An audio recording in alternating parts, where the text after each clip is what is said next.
Martin, can you hear us? Yep.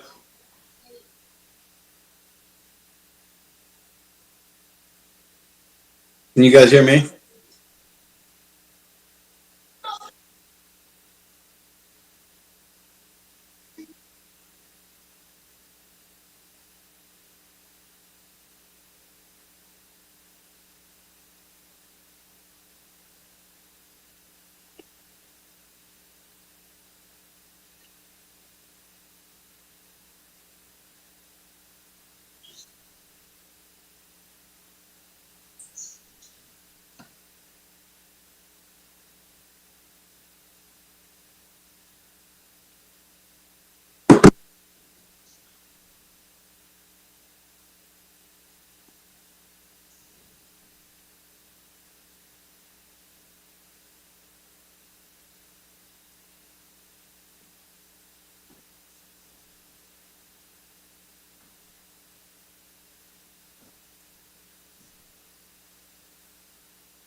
Hey, wait, can you hear me? Okay. Yes, I got you, Martin. That's cool. George was in. And they sold it. Now we got to do it.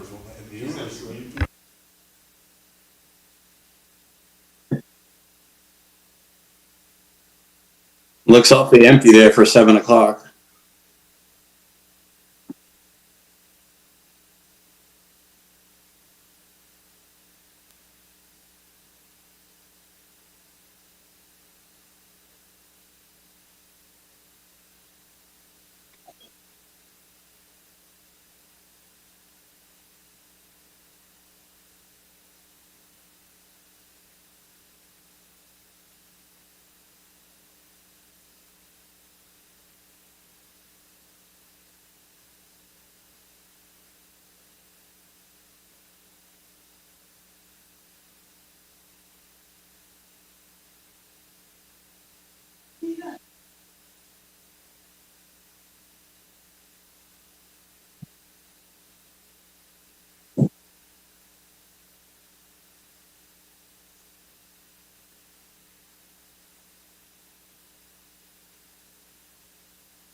Okay, everybody, are we Martin, how ready to you go? doing?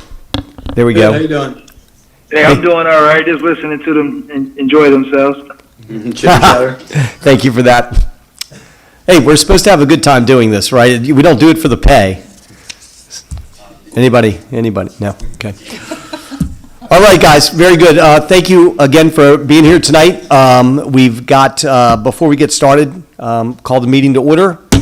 It is July 17th, a Monday, and we'll lead things off with the Pledge of Allegiance. And Sarah, could you start us with the Pledge of Allegiance, please?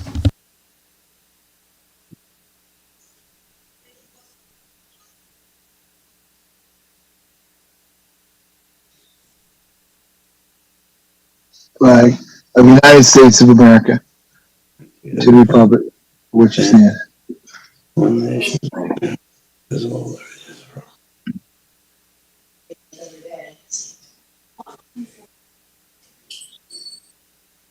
My lovely wife is here.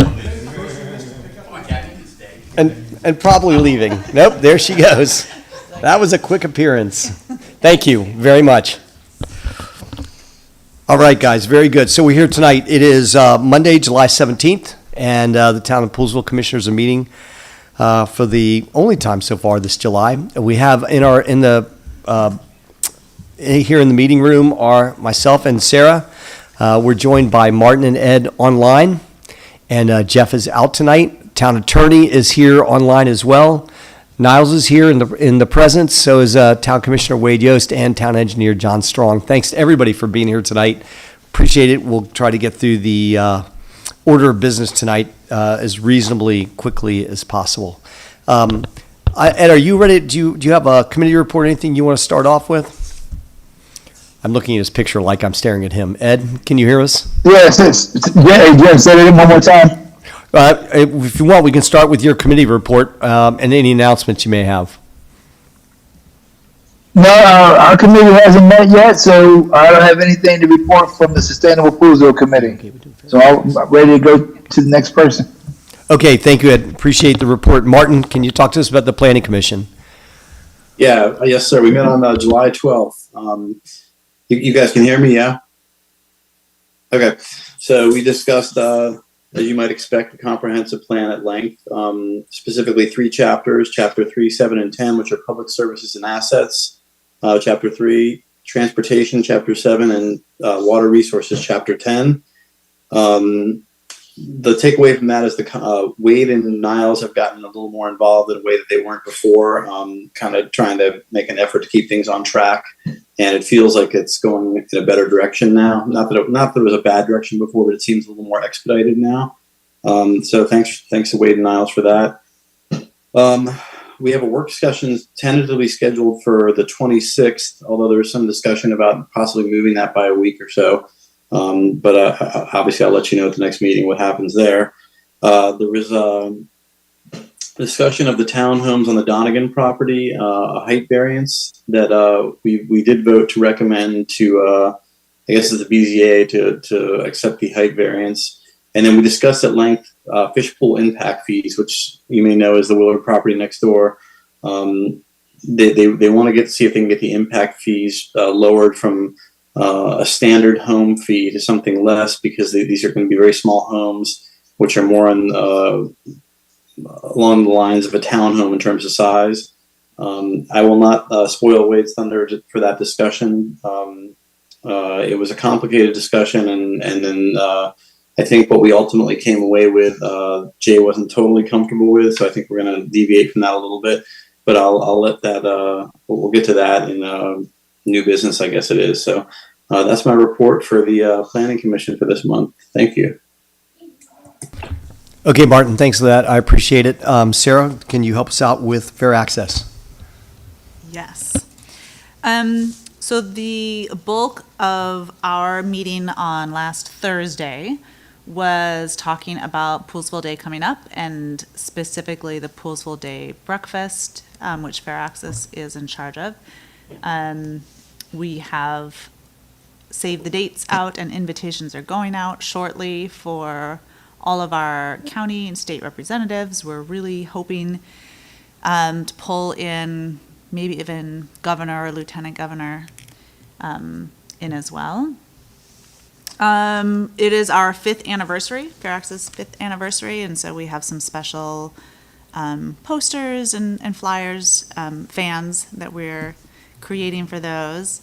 We're really trying to highlight the challenges that we have successfully faced and conquered and what still lies ahead. So we'll be creating a video that's going to highlight the new high school, the progress that we've made towards a community center, but also the sort of 5 main things that we still really want the county to focus on with us, which includes reopening White's Ferry and the community center and programming for our youth, health services.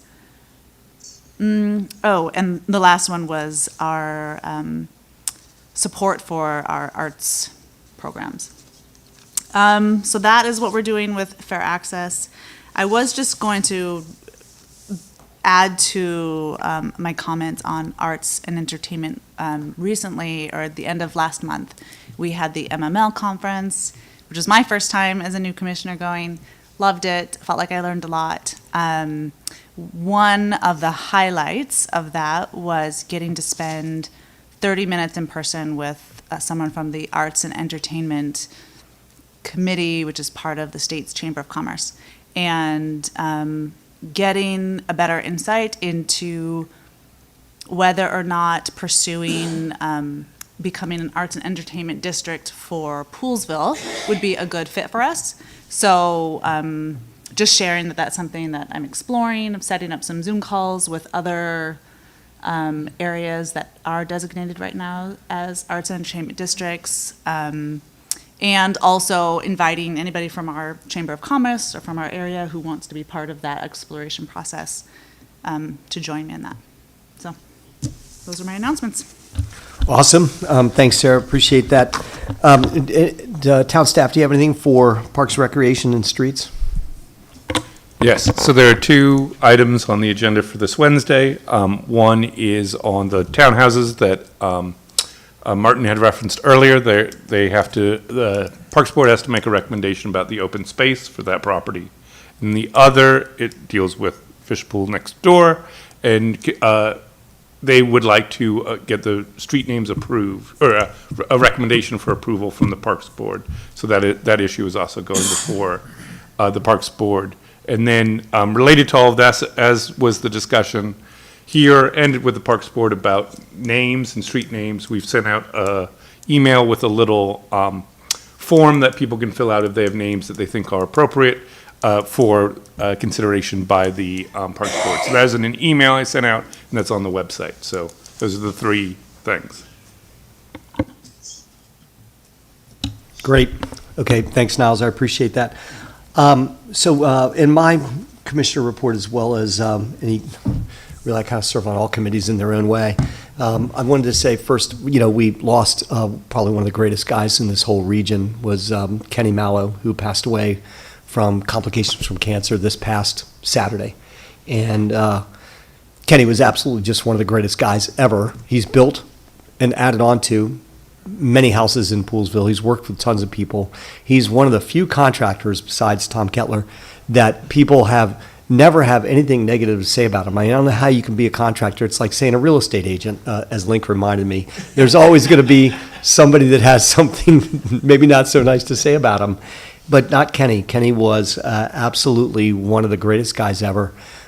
Keep his family, his wife, his 2 daughters in your prayers. There's a lot of us that are going to be out there for supporting those guys. It's going to be one of the biggest funerals in Poolesville history, I'm sure, when it all comes down to it. He was big in the drag racing community. He was a dedicated dad. I just can't say enough nice things about him. And honorable as the day goes on. That's not honorary, honorable as the day goes on. And I love that guy. It was just devastating news. At our house, we can't even think straight. And if you drive by my house, look at all the sides and all that, that's all him. He built all that stuff, and he did a great job at it. So he's missed. I did a bunch of other updates on Facebook earlier today. I circulated them to the town commissioners and Fair Access Committee, so everybody had a pretty good look at what we have going on from that perspective. There's a lot happening. So if anybody has any questions about the stuff that we've put out there, a lot of this Wade might cover and Niles will cover in our town manager update. One thing I did want to say was, so we had a gathering, I'll bring Link up to talk about part of it, but we've made a point, Link and I, President of the Fair Access Committee, me, President of the Town Commissioners, to meet with all of so we have all the stakeholders. These are the people in town that own things, right? The shopping center owners, we've all met them and talked to them. We've had good conversations with a lot of the people that own businesses in town. We're always trying to stay in touch. Well, we've kind of working on a reverse direction here where we're meeting with all of our elected officials to determine what is the best way to achieve the town's goals fundraising wise, instead of us just coming up with the initiatives like, the bubble over the pool or the arts district or things that we want to do in town that we need funding for. So the goal is now to get back with those elected officials, especially since we got the big kahuna underway with Poolsville High School, is to figure out what is the best way to approach each one of these elected entities for fundraising. And we realize that we have organizations in town that they may feel like we're competing with them, but that's not the goal. The goal is one Poolsville, try to approach it the best possible way so that we get all of the goals accomplished and do it in a way that we're united and in a way that the elected officials can relate to what we do, just like they did with Poolsville High School. We kind of caught lightning in a bottle in a way, but we were also organized and nonstop. So we want to apply those same talents to a bunch of the other things that we'd like to do here, the bubble over the pool, the community center, wellness, make sure Poolsville High School's finished the right way. There's a lot to do. So the Fair Access Committee and other people that, town commissioners, we're kind of using this 5-year break to kind of get it together and figure out a different approach again to reinvent ourselves just a little bit. So hopefully we'll get some great end results out of everybody. And of course, we need everybody's help to do that. Link, if you don't mind, could you give us an update on the documentary that we participated in over the weekend?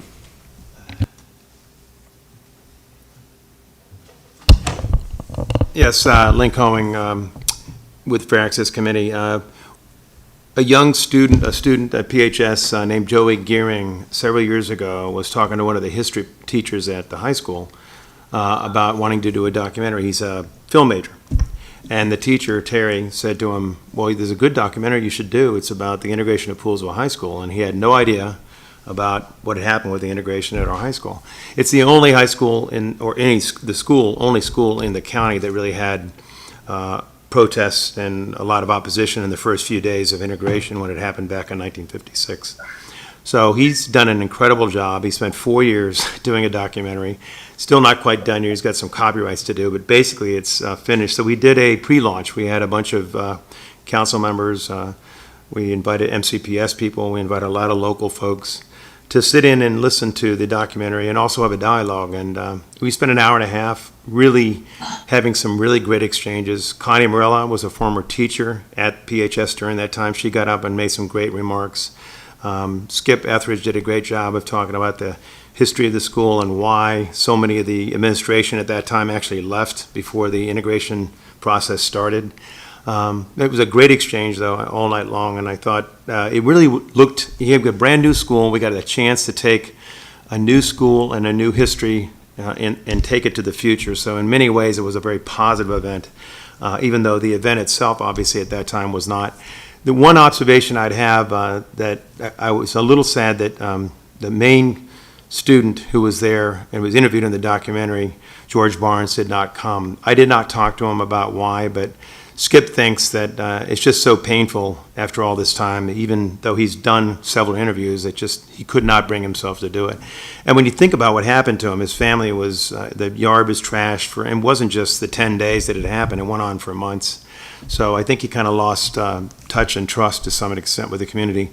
But he did raise his kids here. They did go to PHS. They all successfully got out of the high school. So there's a positive message there too. And he also was helped by a teacher there who I know pretty well, Alex Icheski. And as I said that night, I know Alex, and he's a tough character. And I cannot believe that he did so much to help George Barnes. He must have been a great teacher and a great mentor. So very meaningful evening, I think. And it's another part of the process I think all of us are on, trying to make the community more whole and look at its history more holistically and positively and learn from it and go forward. So I was very pleased with the event and so glad that several commissioners came and so many leaders in the county came too. Very good evening. So thanks for coming.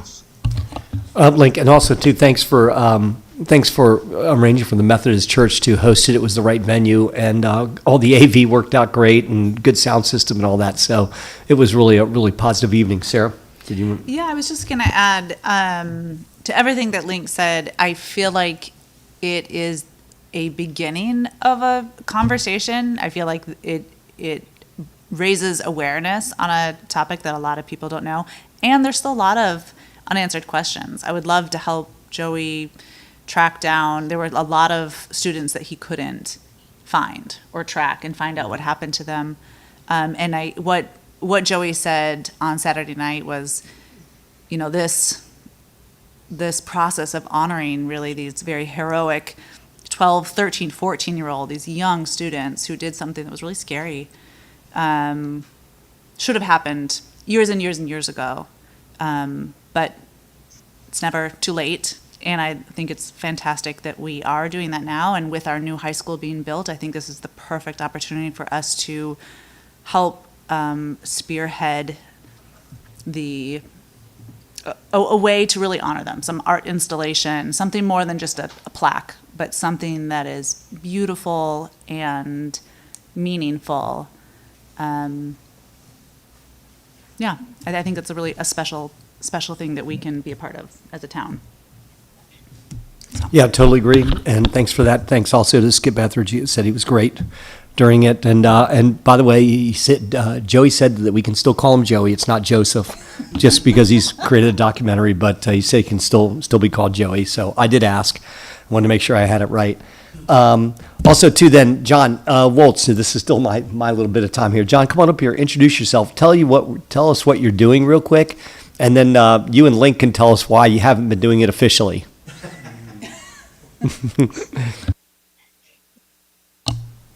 Hi, I'm John Woltz, live on 17009 Hillard Street, Poolesville. I'm seeking to get an appointment from the Montgomery County Council to be on the Federal Advisory Commission for the Chesapeake and Ohio Canal National Historical Park. See, that's why I had you say it. Yeah, and I had to take a deep breath before. You had it right. It's good. So Link talked to Marilyn Balcom today, and she's going to push to have it brought to a vote by the council. So I met with Evan Glass, and Link was on the Zoom, was it June 14th, so it's been a while. So would you like me to talk about? Yeah, tell us what you do universally. Speak up a little bit and tell us what you do. Tell us what you do. Yeah, John, you coached my daughter in basketball. You never had a problem yelling at full blast during that time period. I know you got it in you. All right. So I'm the Poolesville representative for the Canal Towns Partnership, and in June was the last meeting. The next meeting will be in September, and the June meeting was at Williamsport at the park headquarters.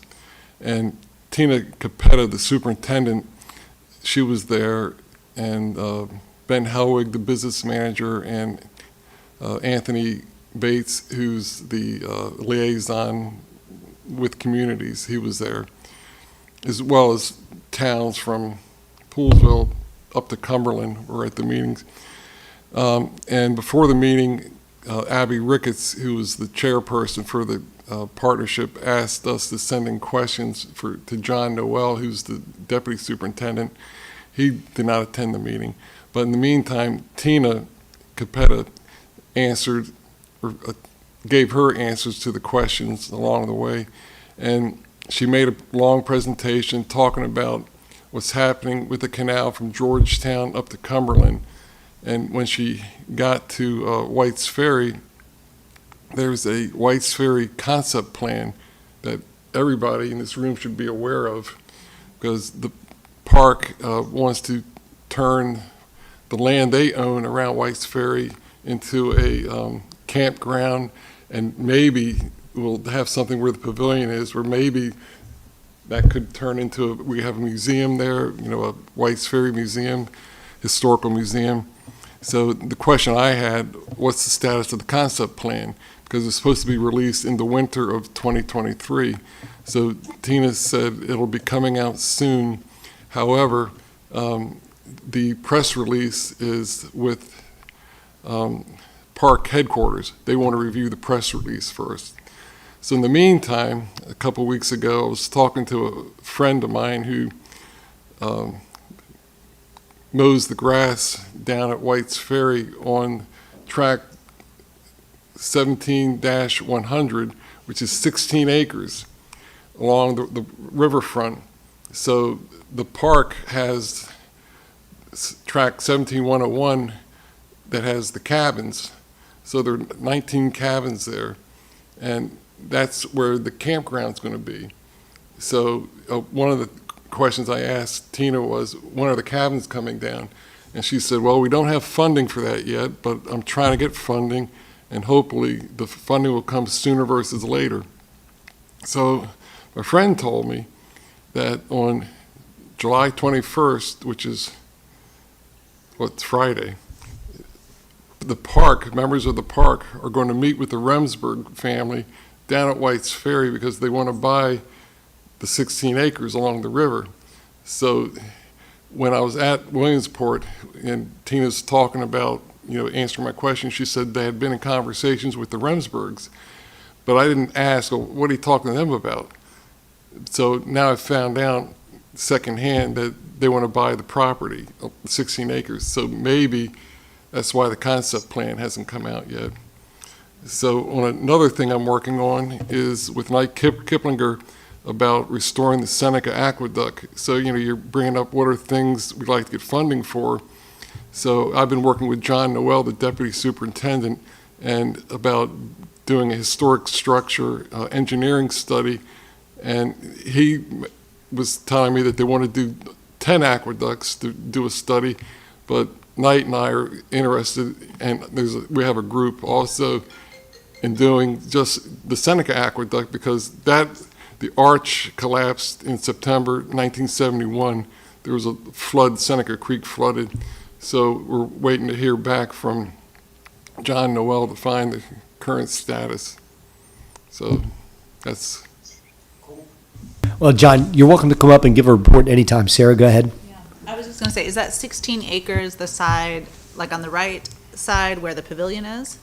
No, it's on the other side. It's on the other side, the same So- side as the cabins. So the Okay. Remsburgs, they keep their 16 acres, looks immaculate, mowed, but the Park Service, their property, the cabins are broken into, it's overgrown, the well pump, the well house isn't broken into, so it's Hasn't been a hazard down there, but it's all overgrown what the park owns. So this is something I think Poolsville should maybe stay on top of, because it'll be a great resource for the town when people are coming through to go camping there or doing Yeah. whatever. Absolutely. Well, John, I know you're going to keep us updated. Any other commissioners, questions for John Woltz? So I'll make an offer. If anyone would like to have a tour of the property down there, I'm willing to meet them and walk them through. But let's do it either in the morning before it gets too hot or in the evening when it cools down some. Good enough, John. Thank you. Any other questions for John Woltz? Thanks, John, as you're in your unofficial capacity to continue to do the job until you become official, but we appreciate you. Fine. And now Link and I receive regular emails from John, and I'll go ahead and start sharing them with all the commissioners so you can kind of stay caught up on it. We were really hoping that the county council would, the guys have done all the homework a long time ago, and it still hasn't been officially approved yet. So, and we're pushing harder now. And it's a non-paying job. So is theirs. Yeah, yep. Yeah, that's why, right, exactly. They should be able to take care of that then, no problem. All right, John, thank you for coming up on the fly, and I appreciate that update. That was really interesting Good stuff for Poolsville. Yes, it's, that's all of our Airbnbs down there. So we need those guys to get it together and get those pieces together for us. Okay, public comment. Do we have anybody that's signed up, bailiff? Oh, no, I'm sorry. Did you not want to I sign? thought that was signed In. Okay, no worries. It's Rita Beck, and she doesn't want to speak up tonight, but she's a Barnesville resident. I'd like to ask some questions, but I'm gonna ask them, I'm gonna, ask you, afterwards. You sure? Yeah, Okay, that's fine. We'd love to have you. yeah. Okay, good. We'll stick around. Sarah and I will be here after the meeting. Thank you for signing in anyway. We appreciate that. It's all good. John, thanks for bringing it up too. Appreciate it.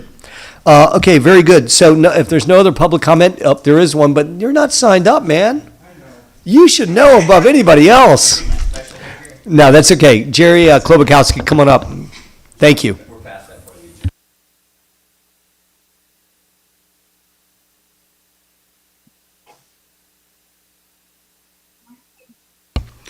Good evening, ladies and gentlemen. I'm Jerry Klobakowski. I live at 17300 Fletchall Road, Poolsville, Maryland. One of the questions I have, there is no copy of the fish pool application for the reduction of impact fees in the back, and I am really against that. I remember when I was a commissioner and this came up with respect to the townhouses at the corner of Wooten and Fisher, and the thing is yes, they may use less water, although having a daughter and my wife, which would turn our bathrooms into rainforests, I have to question, whether how much less water they will use than a regular house, but that's another story.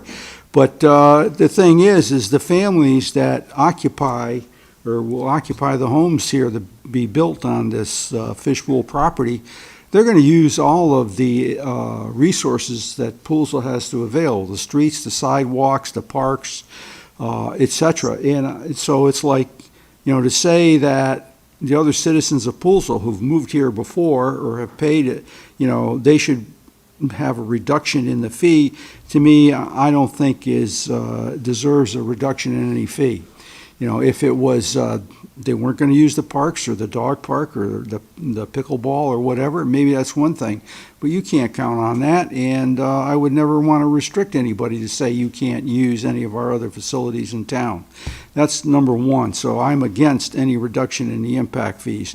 Number two, on White's Ferry, I meant to say this a long time ago, but I was hesitant in a way, I don't know why, because I've never been hesitant before to say anything.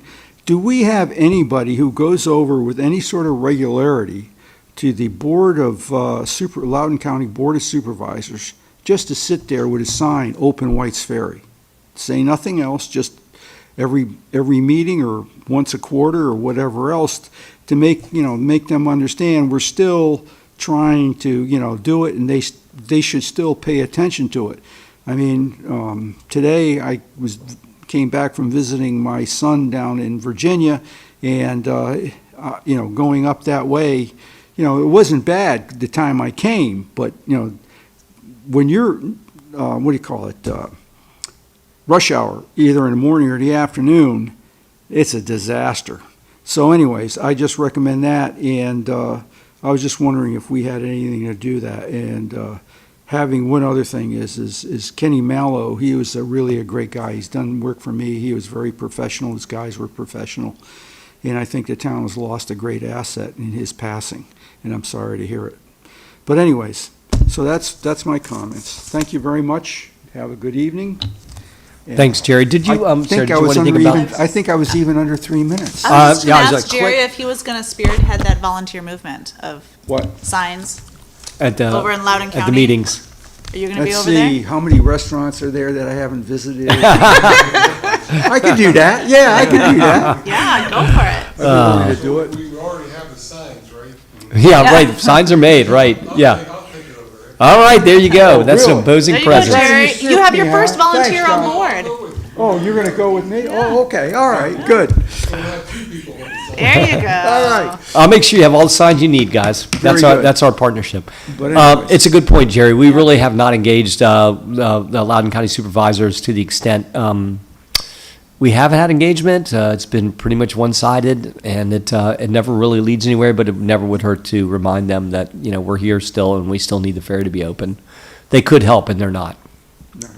And then also to your other point, Wade, are you going to talk about the connection fee okay, so we'll have a little more clarification on the connection fee, but appreciate your opinion. Oh, one other minor thing has to do with the Parks Board, though, is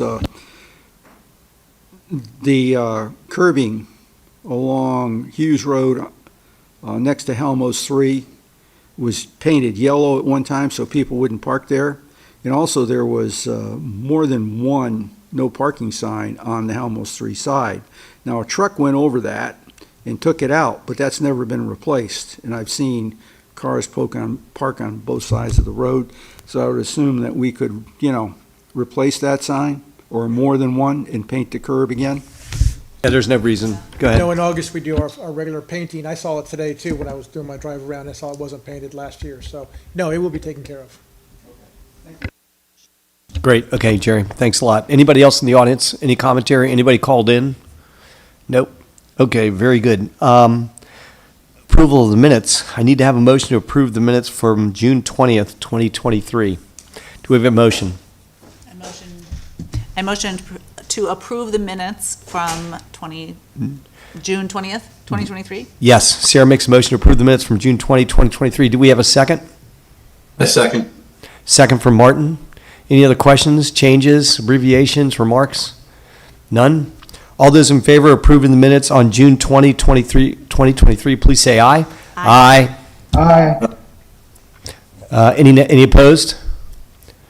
Nothing here from Jeff, so the minutes are approved 4-0.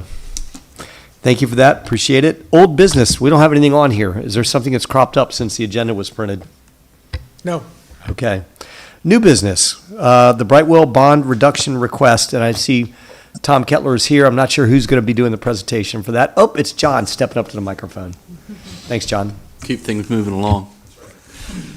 All right, so Kettler has requested the release of Brightwell Crossing Subdivision, Section 2.6. There's several different bonds to be released, recommended for release. One is the public improvements of street trees and street lights. That bond should be replaced with a 24-month maintenance bond and a total amount of $58,289. That bond number is 4829. Section 2.6 again, this is the water sewer construction. That's completed, and we do have the as-built drawings for that, and that's in a sum of $147,357, and that is bond 4779. That bond would typically be reduced by for 24 months, the first year being 50% of the $147,357 to $73,678.50, and then the second year goes to 25% of the total amount, and that would be $36,839.25. Section 2.6, the storm drain, that's completed. It would be a full release of $39,597.30, and that's bond number 4798. Then there's the grading one, and that's for section 2.6. That bond should be released at $37,194, bond number 4770.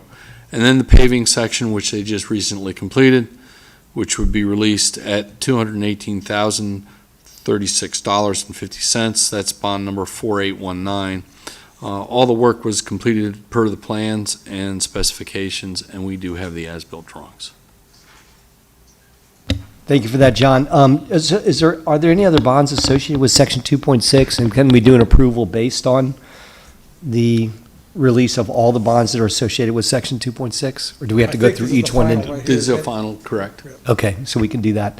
And then, everything's been, you've taken care of everything on your side, John.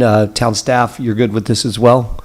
Yes, staff went out and checked all the utility infrastructure that needed to be checked as far as we're concerned for us to take it over, and it was all good. Great.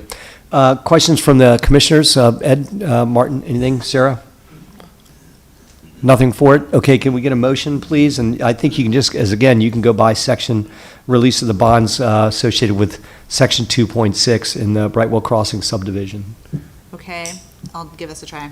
I motion that we release the bonds related with section 2.6 of Brightwell Crossing for the amounts listed previously by John. Do I need any more detail than that? No, that'll cover it. No, Okay. we have a motion to approve the release of the bonds related to section 2.6 of the Brightwell Crossing subdivision, to the amounts totaling the amount as given in testimony by town engineer John Strong. There's a total of 5 bonds to be released. Is there any other questions? Do we have a second on that? I'll second. Second from Martin for the release of those bonds. Are there any questions for anybody? Anybody on town staff? Good to go? Commissioners? All those in favor of approving the bond release of section, related to section 2.6, please say aye. Aye. Aye. Any opposed? None? Jeff's not here, so those, the commissioner voted 4-0 to approve the release of those bonds. Thank you, John. Thanks for the testimony. Tom, thanks for doing a good job. Appreciate it. Question for town staff on the paving of Jerusalem Church, going up there, up through Brightwell Crossing Reserve. I'm not sure what the schedule is on that, or is it final paving? That's not done, is it? All the paving within the subdivision? Correct. Yeah, all the paving within the subdivision for Brightwell Crossing is complete. Okay, gotcha. I haven't been up there since I sold a house like a month ago, or a month and a half ago, okay. so I didn't know. I just remember we had speed bumps and. You had to wait for a second. I saw that. Once again, just a test for our town engineer, so all good. Just making sure he's on his toes. We'll get to that next week. I was going to say, Tom, Tom didn't panic either and never looked up from his phone, so that's good. All right, guys, that's good to hear on that. We appreciate it. Thank you for that and your commentary on it as well. Fish pool impact fee reduction request. Wade, you can lead us off on that, and I'm sure Martin may have some commentary from the Planning Commission. Yes, yes. So there's a lot of moving parts to this, so I'm going to be as clear and concise as I can, so make it easy to see all these parts. So if you recall last year, for most of us, the fish pool group, Mr. Willard and Mr. Clifford came forward and requested an impact fee reduction. And while it is an impact fee, it is specifically a connection fee. We do have an impact fee schedule that is just about completed, and that was part of the 400 homes that were released in 2000. The homes that are past the 400 homes, which this qualifies for, because this is a newer subdivision, gets a connection fee, which is in lieu of the impact fee, but the same amount. Okay, so it's almost $14,000 for a single family and about a little over $9,000 for a townhome. Okay. And so at that time, when they came to make the request, the commissioner said, well, tell you what, why don't you go talk to the county, because he was going to make a request from the county also, and then come back to us if you are successful with the county, and we'll see what we can do for you. So as the year went by, I guess they've been lobbying the county and talking to the officials, and the officials really want to see how much skin in the game does Poolsville want to put into this, because it's just a project that is important for Poolsville itself. So the county has 4 different impact fees, actually more than that. There's 4 rated areas, the green area, the red area, yellow area, and they're all rated for infill projects, and which are down to $13,000, to the green area, which is all around us, outside of Poolsville, and it's like over $50,000, almost $60,000, I believe, for a single-family home. So wide range in how they do it. So Mr. Clifford did give me a call and said that we would like to request a 50% reduction in the impact fees. And so we sat down with them, staff did, and said, well, you know, we can't just arbitrarily reduce an impact fee, not based on anything. By impact fee, you mean connection fee? Connection fee. Yeah, it's an impact, and actually the connection fee goes to infrastructure projects for the water and sewer only. So it's still an impact for the water and sewer, so Okay. it is an impact fee, but we do call it a connection fee. Okay. And so I said, well, we need to tie it to something. We have two impact fees. We have one for a single family and one for a townhome. And as Jerry alluded to, when Wooten Woods was brought online, I believe in 2014-ish, they came through, Mr. Jameson did, and said, I shouldn't have to pay an impact fee for a single family home. And we said, why? Because we went through the process, we pulled up all the historical data from water and sewer billing data. And it came out that lower square footage homes certainly had a much lower rate for usage. And even the original impact fee, about 70% of it almost was water and sewer itself also. So a very big chunk of it. So the reduction occurred, and we came up with a number of, for planning purposes, 275 gallons per day per townhome versus 325 gallons per day for a single family. So there's a history of how we got to that point, and it was actual data that we collected from the Westmont, Westerly, and the townhomes versus Elizabeth's Delight, Brightwell, Stony Springs, all the newer, larger homes. So there was a huge difference, actually. And it could have been landscaping, it could have been whatever, but over an annual average, it was much lower. So we're at their point now. So I told Mr. Clifford, I said, you might have a better shot doing it, tying it to something this in the square footage. So that brings me to the thing, the planning commission, the whole time we were going through the planning process, the idea was they were going to be 1,800, maybe some 2,000 square foot homes over here, more for a lower price point, elderly housing, master bedrooms on the first floor, workforce homes, all this type of things was part of the planning process. And so they did get the overlay zone kind of based on that, but there's nothing specific to hold them to that. If they wanted the lower rate, they will then have to build exactly what the vision was from the planning commission at this point. So that's just another part of this. So the planning commission had a good discussion. We went over all these little parts, put it all together. And they did make a motion that they would recommend a townhouse fee tied to keeping those homes underneath 2,000 square feet. And that is livable space, not counting basements, garages, things of that nature. It's actual living space, just like, you do your business, you know exactly how the real estate works. And then they went on to say that if the county wanted to go ahead and give them a 50% reduction, that the town should match that. So after the meeting, I had a conference with Jay, and Jay, you can jump in if you want to, but he agreed that that was kind of an arbitrary, not rational nexus to tie to a specific square footage or something that, because these fees are very legal based. And so, Can I ask a clarifying question before Jay jumps in? Are you saying that the county would give them a 50% reduction in already the town home connection fee that we're offering them? so the counties would be like a $60,000 fee. They're requesting half of that. Oh, so it's a separate fee, the county fee. This county fee. So if the county gave them a reduction in fees, they're asking for us to do what? To match that for the single family reduction. Oh, also give them a 50%, like Yes. match whatever percentage? Yes. Okay, got it, I understand that now. Okay. All right, Jay. All right, Jay, go ahead. So, of course, the lawyer hears this and then poo-poos some of the ideas, right? That's the theory. And the reason why, reducing it from the single family to the townhomes is a rational thing. And Wade explained it. Let me explain it a different way. There's the total amount of capacity that we have or that we want to make up with utilities, so water and sewer. And we're saying basically single family homes use X, but townhomes use less than X. And we're just charging people based on what they use, the two different rates. So if they build townhomes, they'll pay less, but they'll also use less of our utilities, which means we're not losing that money, the difference between X and less than X. We're not losing that because we're going to have some left over that we could sell to someone else down the road. So basically, they're not paying for more than they're using. And so that's an easy connection. It's mathematical almost. The problem with just saying, and we'll do with what the county says, is there you lose your nexus. The county's just arbitrarily saying, well, we're going to reduce it. The county, of course, can absorb that because of their size, but we have no way of absorbing that because if we just arbitrarily reduce it, that means other developers, when they pay their fee, are paying more than their share. And so we would have to go back and redo the entire fee at that point in time.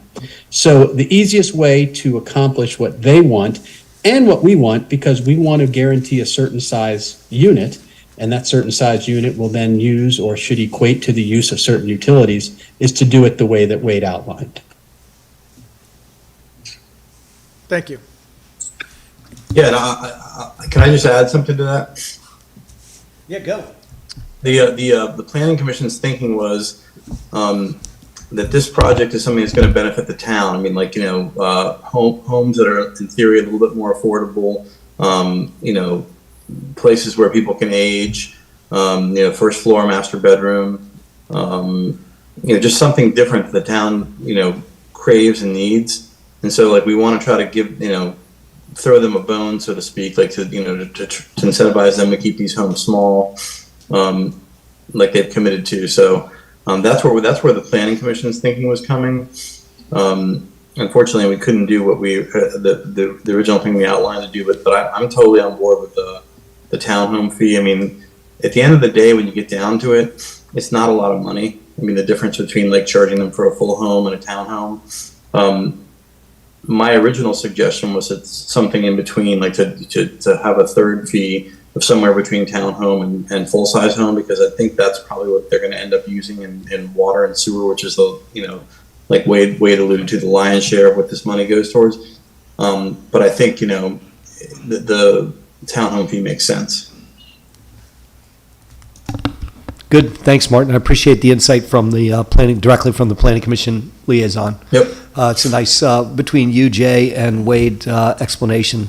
I think we've got a pretty well-rounded picture of it. So, Sarah, do you have more questions? I guess just a clarifying, so Jay said that when we allocate the amount of water that you expect these homes to use, that means that we're not actually losing the impact fee money, because later on, when you have additional development on some of the remaining lots that we have in town, that water and those impact fees would be offset? Yes and no. Okay.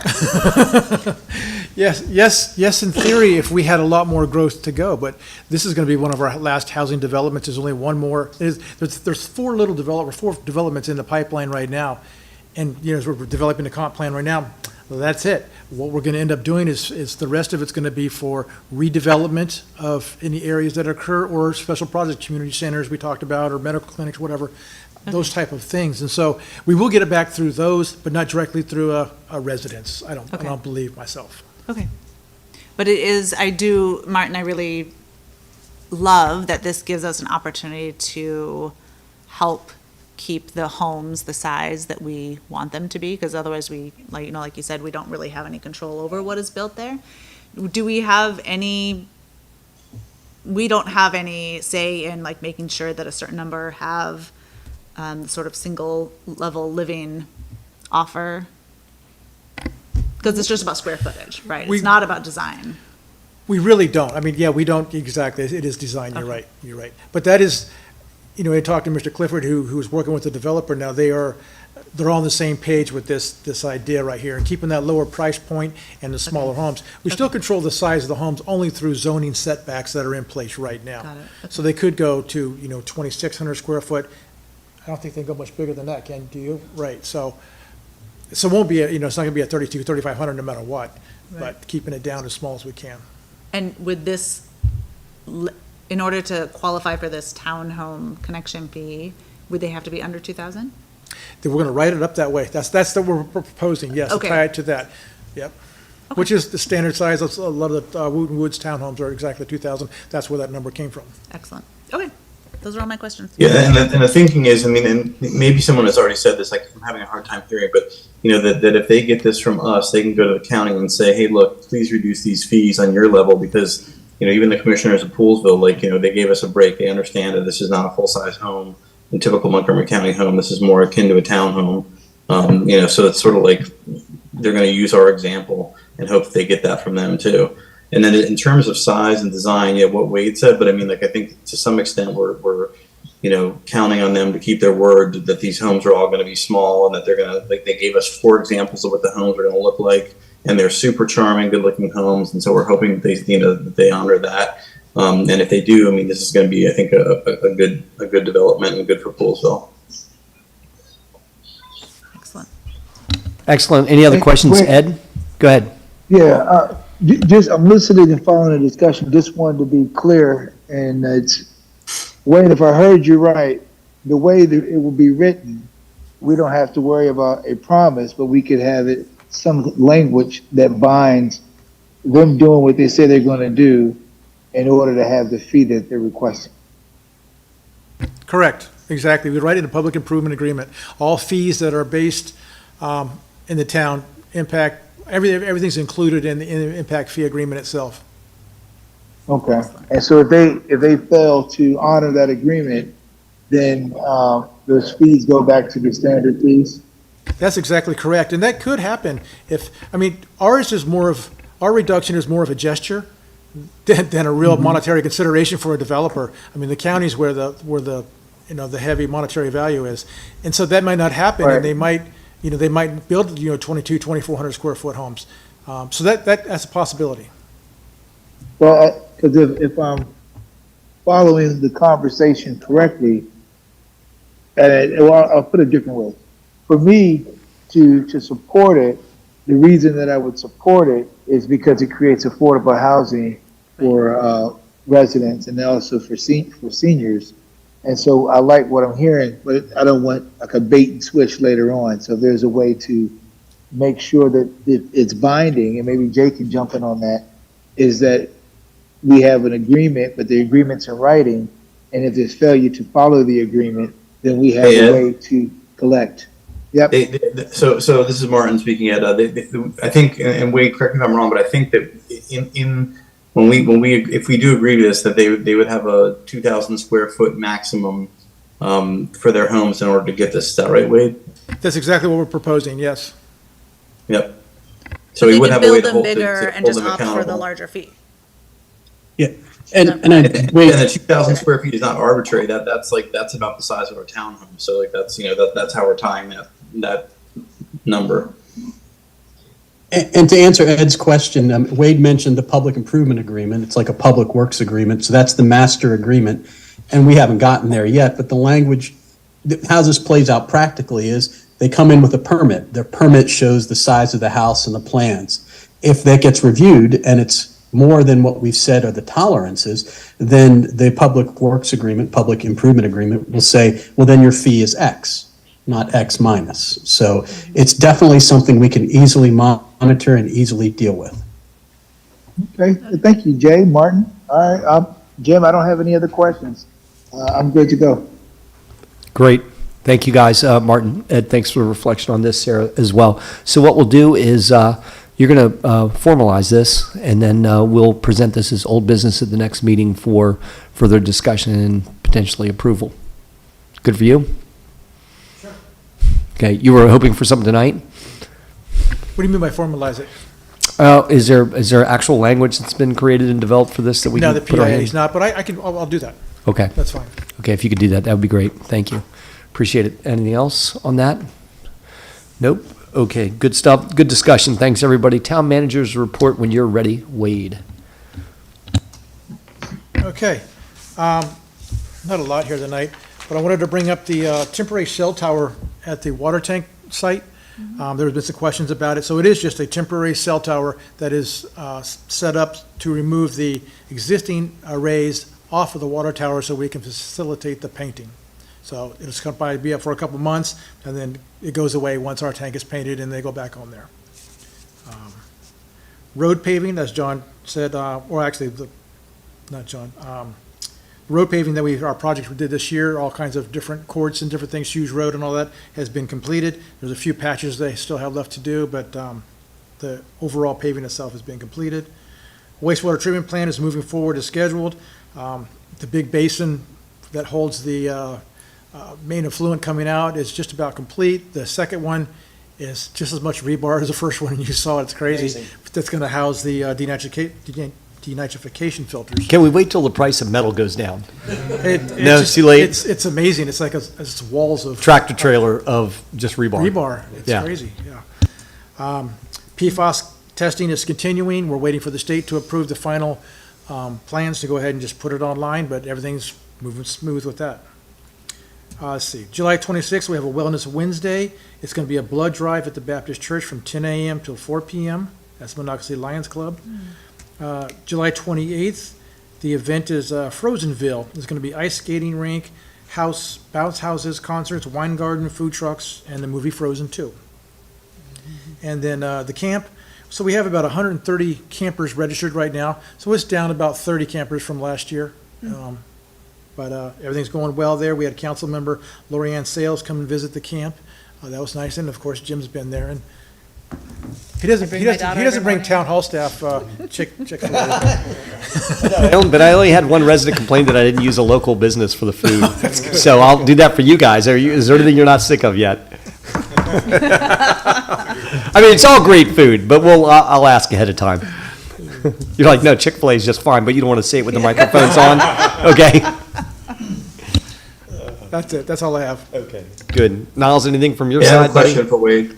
What's that? I have a question for Wade. Yep. Do you have a date yet for the staff appreciation, like volunteer appreciation event that we're going to do? We were looking for it to cool off a little bit sometime in September. I do not have a date yet. Okay. We'll nail one down. Great, thanks. Anybody else? You said, Niles, anything from your side, buddy? Okay, good. Anything, audience? Other commissioners? Any reason why we can't call this an adjournment?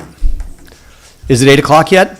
It is. Yeah. I wanted to get it under that time. Hey, Jim, Oh, yeah, Jim, I Ed, got good. one comment. Yep.